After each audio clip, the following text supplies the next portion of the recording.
प्रभु यीशु मसीह में आप सभी को जय मसीह की। हे प्रिय भाइयों और बहनों, आज हम पवित्र आत्मा के बारे में जानेंगे।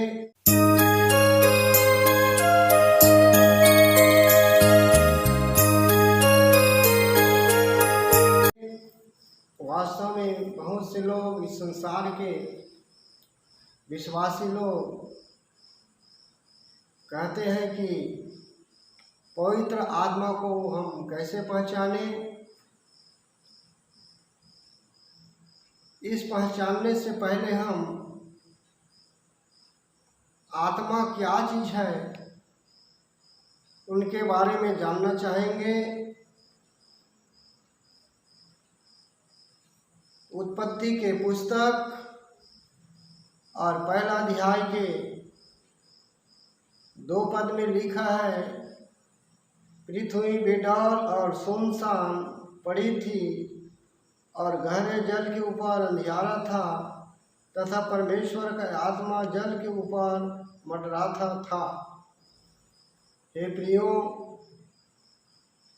उत्पत्ति के पुस्तक और 1 अध्याय और 2 पद के अनुसार परमेश्वर की आत्मा जल के ऊपर मंडराता था।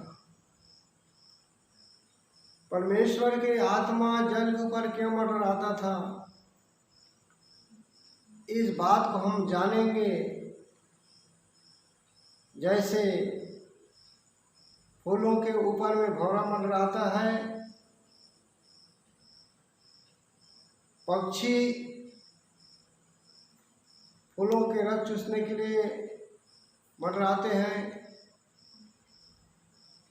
और सिंह शिकार करने के लिए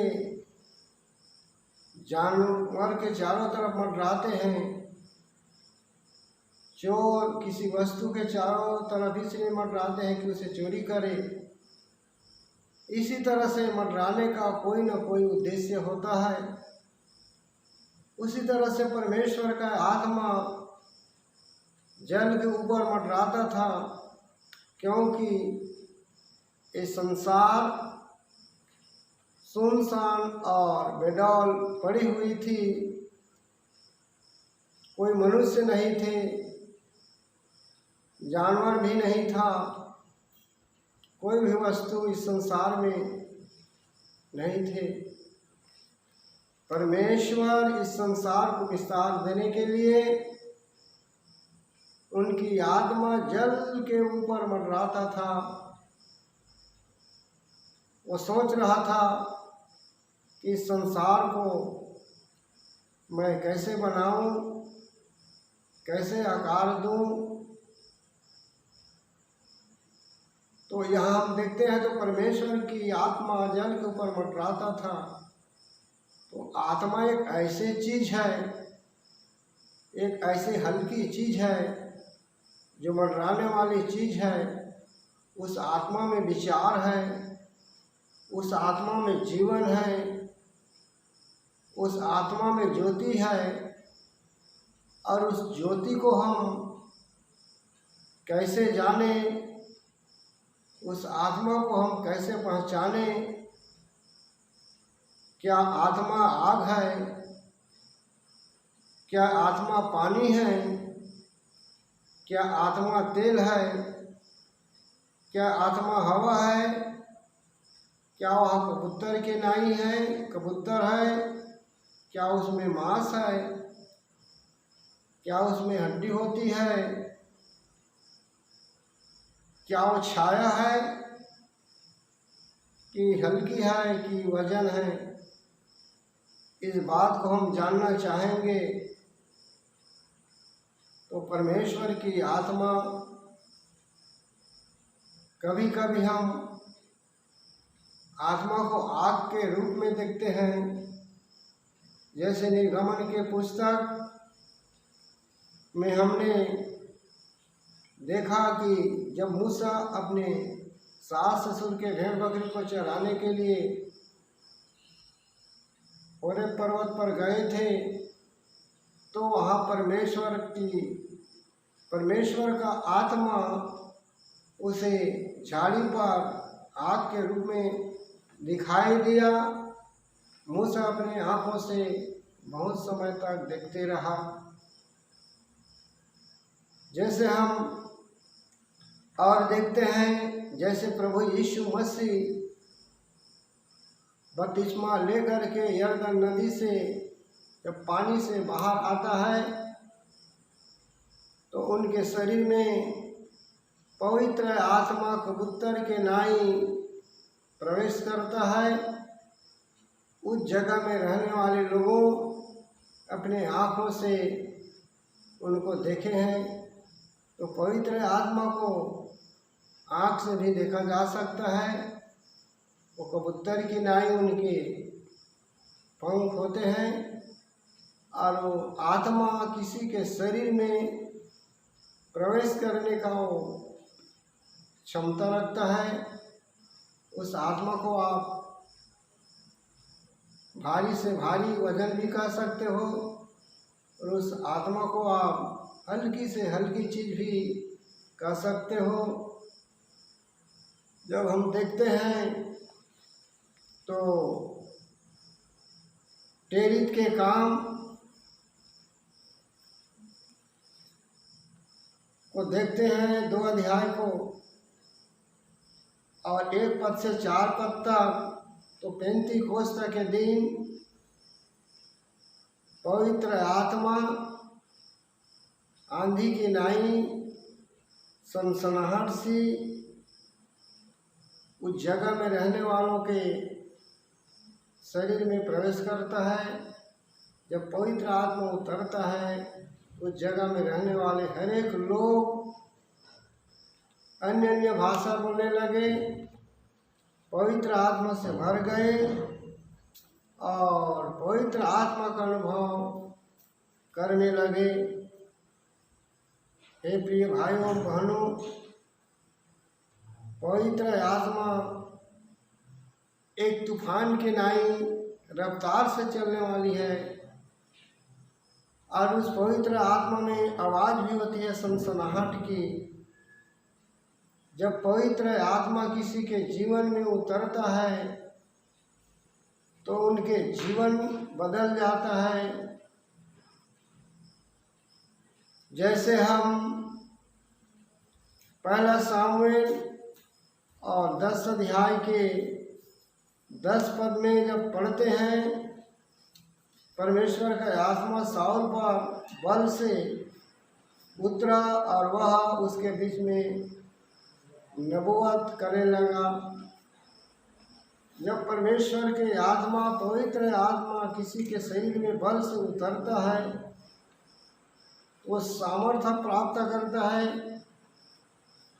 कुछ लोगों को लड़ने की शक्ति प्रदान करता है, कुछ लोग नबूवत करने लगते हैं। जैसे सामुएल के ऊपर, जैसे यहाँ सामुएल के पुस्तक में साउल के ऊपर में उतरा तो साउल नबूवत करने लगे। न्यायों के पुस्तक में हम देखते हैं जब परमेश्वर के आत्मा शिमशोन पर उतरा तो उसने जवान सिंह को फाड़ डाला। जैसे सिंह बकरी को फाड़ डालता है वैसे शिमशोन एक सिंह को बकरी के बच्ची के नाई फाड़ डाला। तो परमेश्वर की आत्मा शक्ति भी प्रदान करता है। कभी कभी परमेश्वर की आत्मा मनुष्यों को शांत करा देता है। कभी कभी वही पवित्र आत्मा उतरता है जब मनुष्य रोने लगता है। कभी कभी पवित्र आत्मा उतरता है तो मनुष्यों को आनंदित होता है। हे प्रिय भाइयों बहनों, पवित्र आत्मा तो आँख में देखा जा सकता है, पवित्र आत्मा को अनुभव किया जा सकता है। पवित्र आत्मा को सुना जा सकता है, लेकिन जैसे आप पवित्र आत्मा को कहोगे कि पवित्र आत्मा को मुझे स्थिर रूप से, स्थायी रूप से दिखा, तो हम दिखा नहीं सकते, कोई दिखा नहीं पाएगा। जैसे हवा चलती है, हवा में आवाज़ रहती है, लेकिन उस हवा को अपने आँख के द्वारा देखा नहीं जा सकता। हवा को अपने शरीर के स्पर्श के द्वारा या हवा के बहाव के द्वारा हम जान सकते हैं कि हवा का बहाव उत्तर से पूर्व है या पूर्व से पश्चिम है या दक्षिण है, उनके दिशा को भी हम बता सकते हैं। लेकिन कहो कि हवा की वजन, हवा की लंबाई और चौड़ाई, हवा का रूप और रंग हमें दिखा कहोगे तो हम नहीं दिखा सकते। वैसे पवित्र आत्मा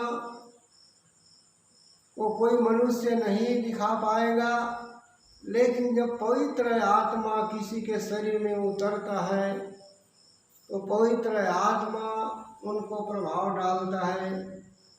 जब किसी के शरीर में पवित्र आत्मा उतरता है तो गीत गाने लगता है, किसी के शरीर में पवित्र आत्मा उतरता है तो अन्य अन्य भाषा बोलने लगता है। किसी के शरीर में जब पवित्र आत्मा उतरता है तो लड़ने की उसमें क्षमता और शक्ति आ जाती है।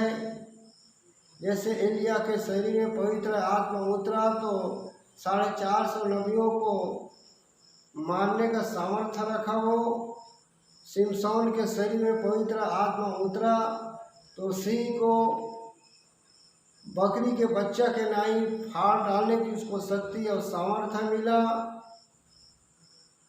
जब किसी के ऊपर पवित्र आत्मा उतरता है तो उनके शरीर को प्रभाव डालता है। अगर कोई मूर्ख के भी शरीर में पवित्र आत्मा उतरेगा तो मूर्ख विद्वान बन जाता है। पवित्र आत्मा किसी निर्बल के शरीर में उतरे तो बलवान बन जाता है। और अगर किसी लंगड़ा के शरीर में वो पवित्र आत्मा का स्पर्श होता है तो लंगड़ा चलने लगता है। अगर पवित्र आत्मा का स्पर्श एक अंधा को हो जाए तो अंधा का नेत्र दिखने लगता है। प्रभु यीशु मसीह ने कहा, जगत की ज्योति मैं हूँ, जो मेरे पीछे होलेगा अंधकार पर नहीं चलेगा परंतु जीवन की ज्योति पाएगा। पवित्र आत्मा ज्योति भी है। आत्मा दो प्रकार के मुख्य रूप से होते हैं। पहला तो पवित्र आत्मा और दूसरा में दुष्ट आत्मा। ऐसे तो हम यशायाह के पुस्तक और 11 अध्याय को देखते हैं 2 पद से, तो आत्मा का 7 प्रकार दिया गया, परमेश्वर के 7 आत्मा।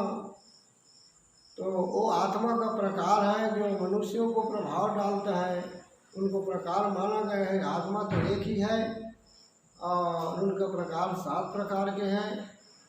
चाहे स्त्री हो चाहे पुरुष हो, सब में एक ही आत्मा है। परमेश्वर ने सबको आत्मा दिया है, वो परमेश्वर का आत्मा है। जैसे आत्मा किसी के शरीर में गलत कार्य करता है तो उस आत्मा को हम बुरी आत्मा कहते हैं, दुष्ट आत्मा कहते हैं। अगर मनुष्य अच्छा कार्य करना चाहता है तो उसे पवित्र आत्मा का रूप माना जाता है। हालेलुया। हे प्रिय भाइयों बहनों, जैसे जैसे मनुष्य के जीवन में आत्मा का उतराव होता है, आत्मा का प्रभाव होता है, वैसे वैसे मनुष्य कार्य करना शुरू करते हैं। जैसे आकाश से पानी गिरता है तो पहले आकाश से पानी गिरता है तो निर्मल होता है, उसके बाद वही पानी मलिन हो जाता है। और पानी तो एक है, लेकिन पानी जब गिरता है पृथ्वी पर तो पृथ्वी पर रहने वाले मिट्टी कई प्रकार के होते हैं। और जैसे जैसे मिट्टी में वो पानी का गिराव होता है, गिरता है, वैसे वैसे उनका कलर बदल जाता है। जैसे काली मिट्टी में गिरेगा वही पानी तो कलर उनका काला हो जाता है, अगर वही पीली मिट्टी में गिरे तो उनका कलर पीला हो जाता है, वही लाल पर गिरे तो लाल हो जाता है, वही मटमैला पर गिरे तो मटमैला हो जाता है। जैसे जैसे पानी वो जमीन पर गिरता है वैसे वैसे वो पानी का कलर बदल जाता है। वैसे वैसे परमेश्वर का आत्मा भी हर एक मनुष्य के शरीर में अलग अलग कार्य करता है।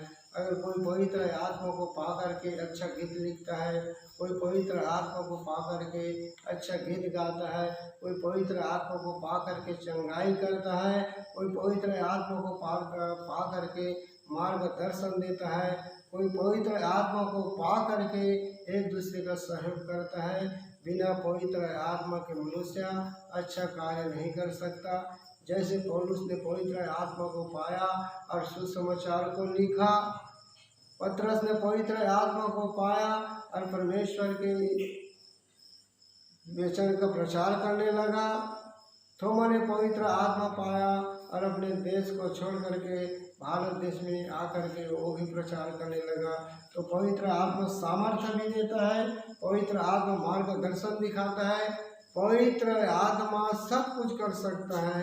इसलिए प्रिय भाइयों और बहनों, पवित्र आत्मा को समझने के लिए हमें गहराई से अध्ययन करने की जरूरत है।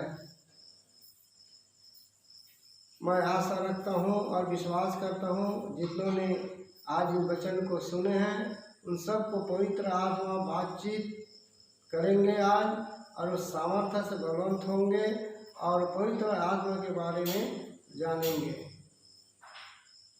जय मसीह।